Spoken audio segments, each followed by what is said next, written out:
CIT 1122, Module 3, Section 4, and we'll do Section 5 as well. VLAN trunks, and then we'll talk about the different types of trunking, dynamic trunking that's available. So this is a fairly short section. When we talk about trunks, there are a few different kinds that you can set up, and there's a few commands that you're going to want to utilize when you do set up your trunk port, right? So remember, when you set a port up as a trunk port, it has no affiliation to any particular VLAN. So commands you don't use together are like switch port mode trunk, switch port mode, switch port access VLAN, whatever. Don't do that. Don't do that. If it's switch port mode trunk, then it's going to carry information from all of the VLANs that are on the switch. Okay, so there's only a couple other commands you have to do. So by default, if it carries all the commands or carries all the VLANs by default, one way that we could pare down the VLANs was by doing a switch port trunk allowed VLAN list. So if you don't want them all, you can specify which ones you do want. You never have to do an exclusionary list and say, well, these are the ones I don't want. You don't do that. You just say it's all of them. And if it's not all of them, these are the ones that I want. Switch port trunk allowed VLANs, okay? The one in the middle, the line in the middle there that I missed there was that switch port trunk native VLAN. And we've tiptoed around native VLANs a little bit. Remember, by default, the native VLAN is VLAN 1. We said for security purposes, we want to move it off of VLAN 1. We want to make it like VLAN 99, but then we're never going to associate any interfaces with VLAN 99. So essentially, when you go from switch to switch, all of the information that'll go back and forth between the switches will have VLAN tags. Anything that's on VLAN 99, which you just made the native, would be the untagged traffic. And untagged traffic is considered less secure than tagged traffic. So we're not going to use the untagged traffic. So we're not going to use the native VLAN. Man, we had to go a long way to get to that point. But that's what they're trying to get you to do, okay? So the commands are this: switch port mode trunk and switch port trunk native VLAN, whatever you change in the native VLAN to.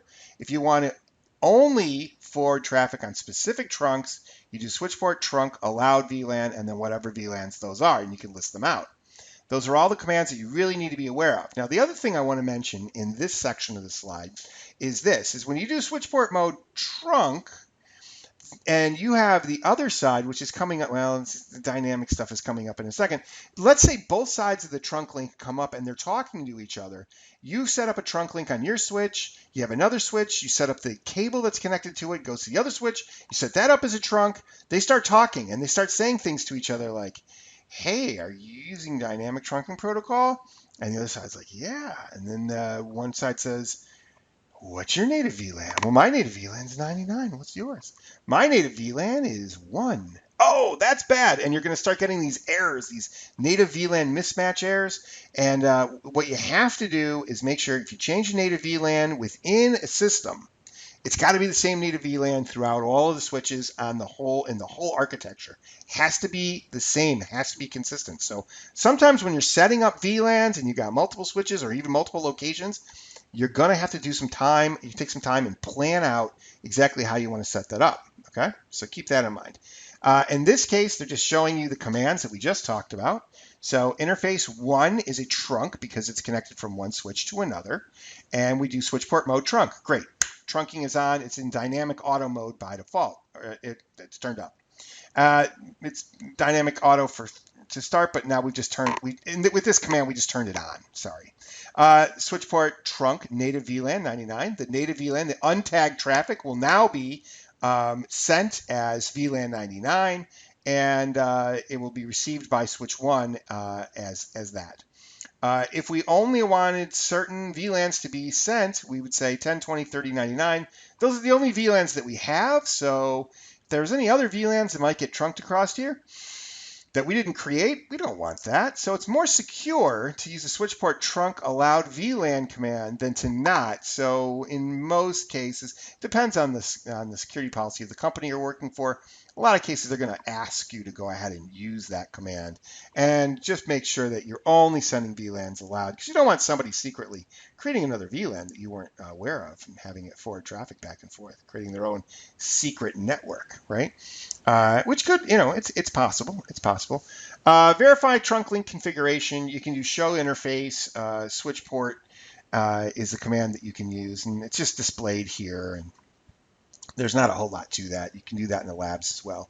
Let's look at the next section. Let's look at 3.5. We'll go ahead and finish this out, dynamic trunking protocol. And this is a pretty cool section. So DTP is one method you can use for allowing switches and routers to talk to each other about trunking. And there are times when you're going to want your trunk links to talk to each other, and times you might want them to not talk to each other. So DTP is the most commonly used trunking protocol that there is, and it's used by all your Cisco devices, right? So there's going to be times when you're going to connect a Cisco device that's trunking to a device from another manufacturer. Maybe it's going to a virtualized server, and there's a whole bunch of VLANs inside of that. What you might want to do is turn the DTP off, because you don't need DTP running. You just need the trunking to work. You need the trunking on. So you might want to go ahead and set to what's called non-negotiate. So this slide talks about non-negotiate here and says, hey, it's switch port mode trunk. We're trunking, but I'm not going to send any information back and forth within DTP. Between the switches, or between the switch and the maybe router or possibly server device that is running multiple VLANs also. I'm just gonna trunk my stuff with 802.1q frame tags and hope that everything works out the way that it's supposed to. And when I do that, I set it as switch port non-negotiate. So switch port mode trunk, switch port non-negotiate is going to go ahead and say, we're not going to send any DTP frames. We're not going to talk to each other and set things up. We're just going to run it as normal. Okay. Now the other mode that you're in, that a switch interface is in by default, would be dynamic auto. And that is an option too. And if you're in dynamic auto mode, it means that you can be converted to a trunk link without you even putting switch port mode trunk on that interface. If the device that you're connected to on that particular interface uses the switch port mode dynamic